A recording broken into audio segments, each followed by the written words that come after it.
CM city रही करनाल में आखिर किसके संरक्षण में जारी है अवैध कॉलोनियों का कारोबार। संज्ञान के बावजूद प्रशासन नहीं ले रहा कोई एक्शन। हांसी रोड के एक राइस सेलर में तोड़फोड़ की कार्यवाही के बावजूद फिर से जारी है अवैध कॉलोनी का निर्माण। समाचार एक्सप्रेस में आपका स्वागत है। सीएम सिटी रही करनाल में अवैध कॉलोनियों के बरखिलाफ गरीबों के आशियानों पर पीले पंजों से कहर बरपाने वाला प्रशासन आखिर इन दिनों किन वजहों से अवैध कॉलोनी माफिया पर मेहरबानी बरसा रहा है, यहाँ इस सवाल का जवाब सामने नहीं आ रहा है, लेकिन वजह साफ साफ समझी और जानी जा सकती है।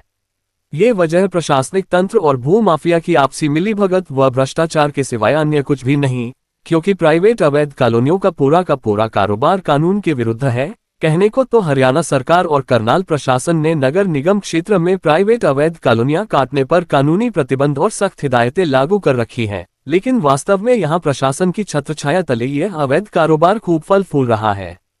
स्थानीय हांसी रोड क्षेत्र के गिरडेवाला पीर की बैकसाइड में तेजी से विकसित की जा रही एक अवैध कॉलोनी इसका प्रत्यक्ष और जीता जागता उदाहरण है। ये कॉलोनी एक राइस सेलर की जमीन पर प्लॉटिंग व मकान बनाकर गैर कानूनी तरीके से आबाद की जा रही है। मौका मुआयना से साफ जाहिर है कि प्राइवेट राइस मिल में जोरों शोरों से निर्माणाधीन अवैध कॉलोनी यहाँ पहले से मौजूद बहादुर चंद कॉलोनी का हिस्सा नहीं है, लेकिन इसे बहादुर चंद कॉलोनी के गेट नंबर 2 से गली के रास्ते उसका हिस्सा बना दिया गया है। वास्तव में इस अवैध कॉलोनी का रास्ता और गेट बाबा मस्तगीर अखाड़ा के शमशान रोड की ओर है, जिसे कमर्शियल प्लॉटिंग के जरिए मार्केट प्लान में मर्ज कर दिया गया है।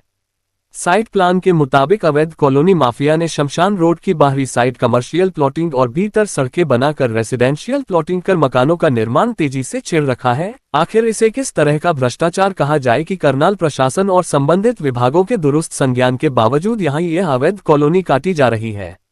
हालांकि कुछ अरसा पहले करनाल प्रशासन ने इस कॉलोनी में दिखावे के तौर पर तोड़फोड़ की कार्यवाही भी की थी। बाद में प्रशासनिक तंत्र ने इस ओर से अपनी आंखें मूंद ली और नए सिरे से अंदरखाने प्राइवेट कॉलोनाइजर को दोबारा कॉलोनी शुरू करने की हरी झंडी दे डाली। उसी की बदौलत अब यहाँ कानून के खिलाफ अवैध लीला जारी है। ये सिलसिला विगत लोकसभा चुनाव में लागू हुई आचार संहिता के दौरान शुरू हुआ था।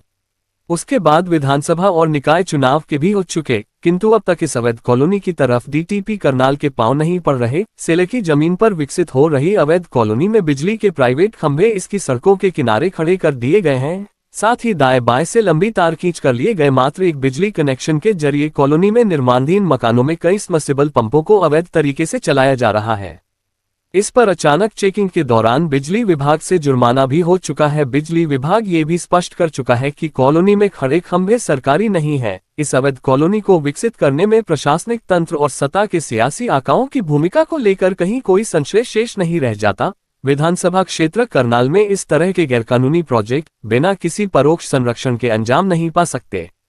इस मामले में डीटीपी सतीश कुमार से बार संपर्क किया गया, किंतु उन्होंने फोन नहीं उठाया और न ही उन्होंने उनके फोन पर दिए गए टेक्स्ट मैसेज का कोई जवाब दिया। उनका इस तरह का रवैया क्या साबित करता है, ये आपको हमें बताने की जरूरत नहीं है। आप स्वयं समझ सकते हैं कि ऐसा वह क्यों कर रहे हैं।